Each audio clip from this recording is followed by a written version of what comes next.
Today we're going to look at why the Holy Quran decrees that death is when there is no brainstem function, not when your heart, lungs or other organs stop.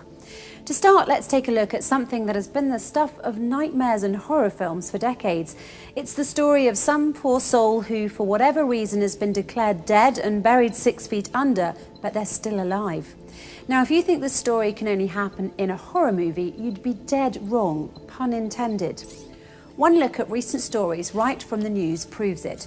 A woman who gave birth 3 months after she was pronounced dead, another who was still alive when she was put into a body bag in the morgue and subsequently froze to death. Why do these horrific cases exist? Because of this alarming fact, there are no universal guidelines for doctors when it comes to declaring a person dead. Yes, you heard that correctly. Even among doctors, the definition of death isn't fully agreed upon. You're dead when a doctor says you're dead. A person can be pronounced dead if their heart stops, but they can also be revived in many cases. People can also be kept alive with machines, even though their brainstem has 0% functionality. In 2013, a study showed that in cases where CPR is used, it should be administered for at least 38 minutes. Because a person can still be revived for that amount of time with no lasting brain injury in many cases. But here's where the difference is, and it's very important. Once the brainstem permanently stops functioning, there's no way of reversing it. No matter what happens, that person's heart will eventually stop beating, even if a ventilator is used. The most important fact to remember about the brain is this: it bestows upon us the one thing that makes us truly human: consciousness. With that fact in mind, the irreversible loss of consciousness can and should be defined as death, and vice versa. Now, here's another fact that might surprise you. When you sleep, your brainstem is inactive, and there are those who argue that sleep is also a loss of consciousness due to the inactivity of the brainstem effector neurons when a person is sleeping. The brainstem also becomes inactive when a person dies, causing a loss of consciousness as well. While they might seem like identical definitions, there's one difference. Loss of consciousness during sleep is reversible, while loss of consciousness due to death is irreversible. And it's for this very specific reason that doctors, when declaring a patient dead, should limit their declaration to the state of the brainstem and nothing else. In effect, as the Holy Quran pointed out 1400 years ago, sleep is like death and death like sleep. Verse 1, it is He, Allah, who takes your souls by night when you are asleep and has knowledge of all that you have done by day. Then He wakes you up again, that a term appointed, your life period, be fulfilled. Then in the end unto Him will be your return. Then He will inform you what you used to do. Verse 2, Allah, God, takes the souls at the time of their death and that which has not died in its sleep. He withholds that against which He has decreed death, but loses the other till a stated term. Surely in that are signs for a people who think deeply. Think about that for a moment.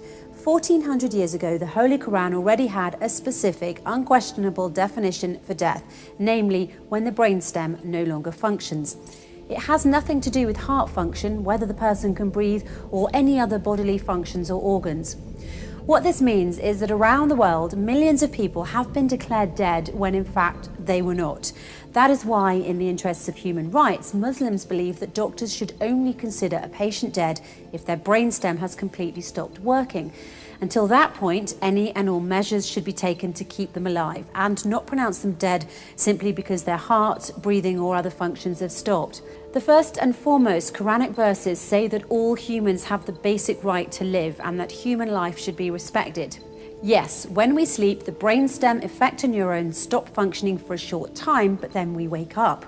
One thing to keep in mind that is very important to this issue is that it was discovered by Macaulay and Stinson in Scolopedia in 2008 that when we sleep, the effector neurons in our brainstem become hyperpolarized and have nearly no action potentials.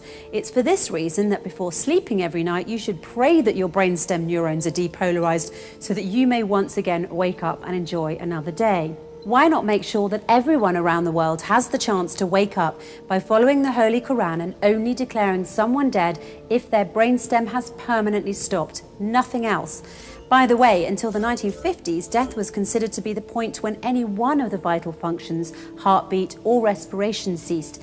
This is what, according to Dr. James Burnett, a neurologist at Dartmouth College's Giesel School of Medicine in New Hampshire, stated in his speech in Live Science on June the 19th, 2014. It wasn't until 1959 that the two French neurologists, Maurice Guyon and Pierre Molleret, changed the definition of death by defining it based on neurological criteria instead of cardiopulmonary criteria. They really saved us from being buried alive by stating a specific, unquestionable definition for death. The irreversible loss of consciousness can and should be defined as death. But this took place in only 1959. The Holy Quran, however, stated its specific, unquestionable definition for death. The irreversible loss of consciousness can and should be defined as death 1400 years ago. In order to truly respect human life, we need to agree on a universal definition of death. And just as the Quran has shown us, that definition should be based on the brainstem of the person in question permanently stopping. Nothing more, nothing less.